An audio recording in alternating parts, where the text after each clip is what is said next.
Looks like it still works. As long as it's recording, I suppose I might as well say something. How long has it been since I last used this thing? It's been at least 2 decades. Almost 3. Those were better times. I was so young back then. My future seemed so bright. I remember following my dreams. I remember a promising career. I remember being happy. If I could turn back time, what would I do differently? I know exactly what I should have done. I shouldn't have gotten involved with that case, with that girl. Pursuing her was the right thing to do. But if I hadn't involved myself with her, I'd still have a career. When did it begin? I think it was April of 1989. The peak of my career as an investigative journalist. That's when I heard about a murder at the local high school. The police had no leads. I decided to investigate it myself. I tried to be a hero. And that was the worst mistake of my life.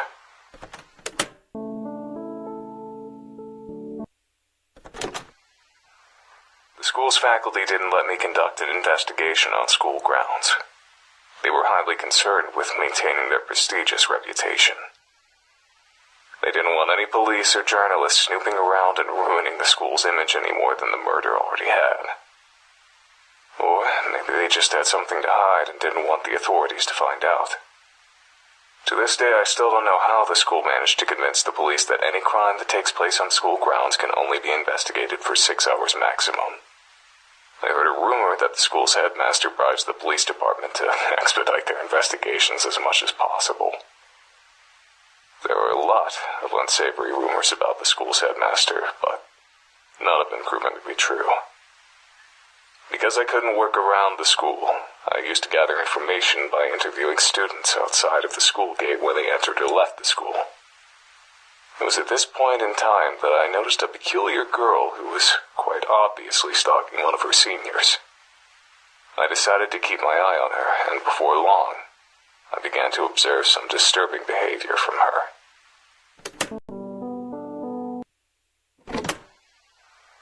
From the school gate, I witnessed the girl do more than just stalk an upperclassman. She stalked any girl who spoke to him. Through student interviews, I kept tabs on what happened to those girls. They became the victims of bullying, were expelled, and in some cases, stopped coming to school. I frequently saw the girl running with a mop and a bucket, as though she always had some sort of mess to clean up.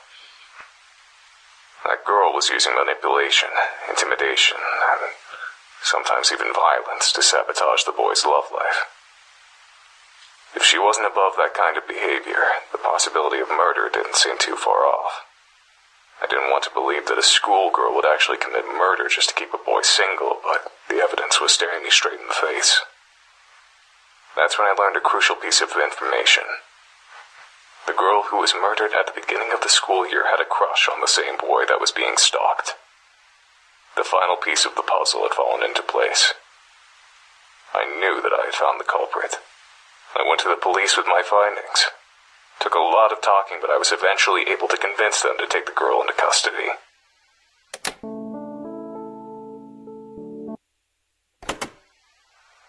The idea of a murderous schoolgirl was scandalous enough to attract lots of attention. Word of her arrest quickly spread across the entire nation. The trial turned into a media circus. I became a celebrity practically overnight. I didn't want to be a public figure, but I did want my investigative skill to be recognized. I hoped that all the attention would boost my career. As it turns out, I was dead wrong. That manipulative little schoolgirl put on the best act I've ever seen. She cried non-stop, feigned ignorance at every opportunity, and had an excuse for every accusation leveled at her. The court fell in love with her, the media fell in love with her, the entire damn nation fell in love with her. She called me a dirty pervert who enjoyed leering at schoolgirls. She called me a fame-seeking yellow journalist. She claimed that I only accused her of murder for sensational headlines. The court bought every word of it. The day the judge declared her innocent, the entire country celebrated like it was a damn holiday.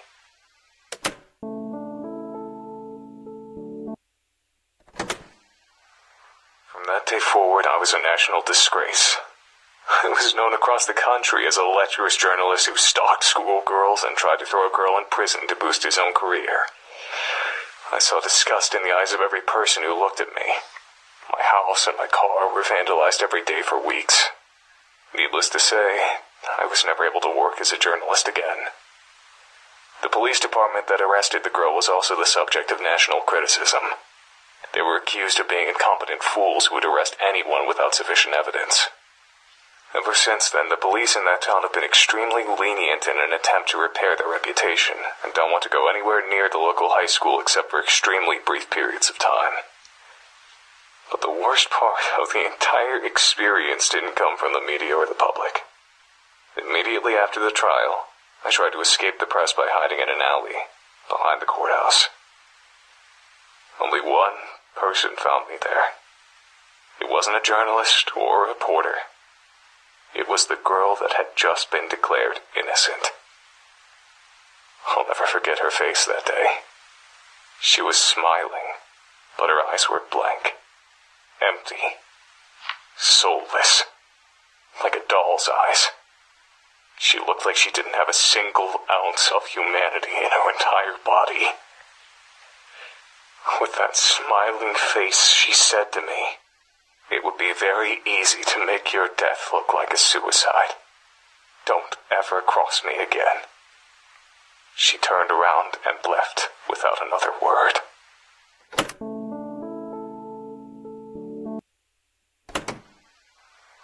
My life was a living hell for about a year, while the trial was still fresh in people's minds. Eventually, the hatred subsided, but it never truly died. There was always someone who recognized me, no matter how much I tried to change my appearance. Finding employment was nearly impossible. I drifted between part-time jobs and spent my free time drinking to ease the pain of becoming the national punching bag. It was around this point in time that I met my future wife. I still don't understand what she saw in me. I was an absolute wreck, not to mention the laughingstock of the entire country. But as soon as we met, she wanted to spend every waking moment with me. She wouldn't let me out of her sight, and got possessive if another woman so much as looked at me. I quickly came to depend on her for everything. It wasn't long before I couldn't live without her. I certainly wasn't in any state to take care of myself. I was like an adult-sized baby, helpless and vulnerable. Who knows? Maybe that's what she was attracted to. Maybe she just wanted to experience the sensation of owning a person. Maybe she wanted to keep a human pet. Maybe all she wanted was someone who she could emotionally depend on. Even after all these years, I don't understand why anyone would waste their time with a man like me. But none of that mattered. Despite all my flaws, she accepted me. And that's all I needed. We got married about 6 months after meeting each other.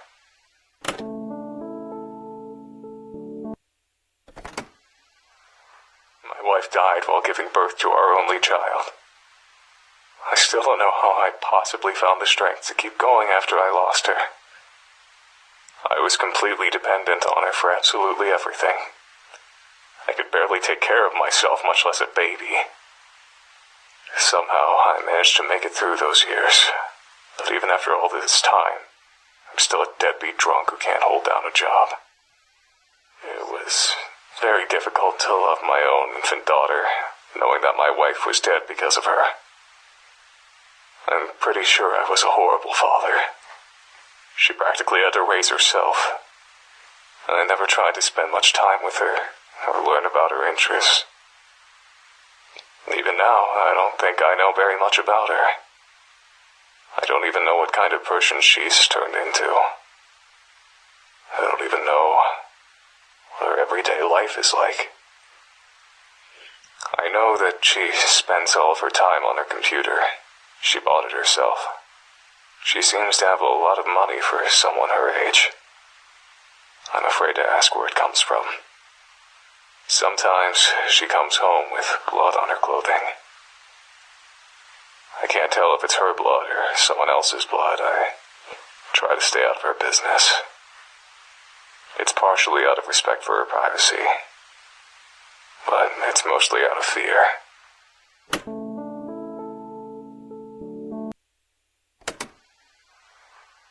I've never told anyone about any of this. Never saw a shrink, never had any friends to confide in.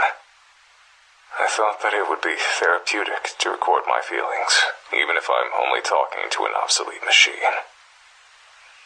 But this hasn't calmed me down at all. The only thing to come out of this experience is that all of the anger and hate I've kept buried for the past 2 decades has risen back to the surface. I don't think I can go back to the way things were before. I don't think I can go back to wasting my time with crappy part-time jobs, drinking, and sitting on a couch feeling miserable. I don't want this to be my life. But I can't let myself die just yet either. Not until I see justice served. That girl from 1989. She's a grown woman by now, but she's never been punished for the sins of her youth. I can't go on living in a world where a monster like her walks around in public. I'm the only one who knows the truth about her, so I'm the only one who can bring her to justice. I still know how to track a person down. I still know how to learn a person's secrets. I still know how to dig up the truth. For the first time in decades, I feel like I have a purpose. I feel like I know what to do with my life. I'm going to deliver justice to that murderer. I'm going to die trying. This old antique was good for something after all.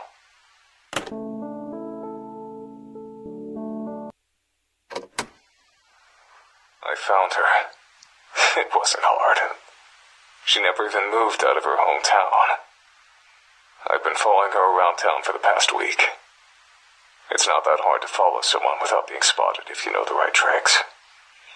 The only difficult part is looking at her without being consumed with disgust. Thinking about what she got away with. Thinking about what she's responsible for. It almost makes me go blind with rage. This whole week, I felt like something was wrong. Yesterday, I realized what it was. I'm surprised it took me so long to figure it out. She suddenly changed directions while walking, or linger in one place for seemingly no reason. I recognize that behavior. It's my own behavior. I know what she's doing. She's stalking someone. It didn't take me long to figure out who her prey was. A young woman just out of high school. I don't know what she's done wrong, but she's clearly marked for death. She'll be dead within a week if I don't do something. I want to warn her that a killer is stalking her, but I can't repeat the mistakes of the past. In order to convict this monster and send her to prison, I need firm evidence that she's a murderer. If I save this young woman's life, I won't have any evidence. I have to let her die. And I have to be there when it happens, filming her murder. It's the only way to get the evidence I need. The only way to make sure that justice is served. But is this really justice? Letting a woman die? If I don't get this monster arrested, then there will only be more victims in the future. So letting her commit murder one last time is the right thing to do. Isn't it?